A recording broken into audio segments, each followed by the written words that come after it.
தனியார் பாலில் கலப்படம் செய்யவில்லை என்பதை உறுதி செய்தால் தூக்கில் தொங்க தயார் என்று அமைச்சர் ராஜேந்திர பாலாஜி தெரிவித்திருக்கிறார்.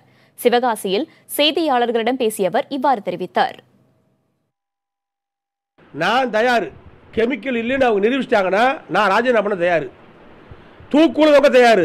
இவங்க நிரூபிக்க முடியுமா கெமிக்கல் இல்லைன்னு? இவங்க கெமிக்கல் இல்லைன்னு நிரூபிக்க முடியுமா? கெமிக்கல் கலந்துருக்கிறது கன்ஃபார்மாக கலந்துருக்காங்க, 100% கலக்குறாங்க. அதை கலக்கப்படாதுன்னு தான் சொல்கிறேன் நான். அது குழந்தைகளுடைய உயிர் பிரச்சனை.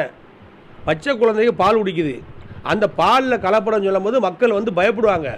அவங்களை எச்சரிக்கைப்படுத்துறதுக்காக நான் சொன்னது உடனே பிரைவேட் கம்பெனி மிரட்டுறேன், பிரைவேட் கம்பெனி ஆதாயம் சொல்கிறவங்க பூரா ஏன் இது வரைக்கும் என்ன செஞ்சார் அமைச்சர்?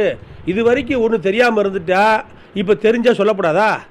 எந்த பிரைவேட் கம்பெனி மேலேயும் தனிப்பட்ட முறையில் நான் காழ்ப்புணர்ச்சியோட பேசவே இல்லை. எந்த பிரைவேட் கம்பெனிக்கிட்டே நான் பைசா வாங்கலை. அவங்ககிட்ட பைசா வாங்கி சாப்பிட்டா நரகளை சாப்பிட்டதுக்கு ஒப்போ, கலப்படம் பண்ணுறவங்ககிட்ட வாங்கி சாப்பிட்டா அந்த தப்பு செய்ய மாட்டேன். ஆண்டு முன்னித்தில் நல்லா இருக்கேன். இன்னும் 10 இடத்துல டெஸ்ட் எடுக்க சொல்லியிருக்கோம். அதான் மத்திய அரசுடைய ஆய்வு கூடமே 4 கூடங்களில் போய் டெஸ்ட் எடுக்க சொல்லியிருக்கோம். அதுலேயும் எடுத்து எங்கள் இதில் வந்துருச்சு.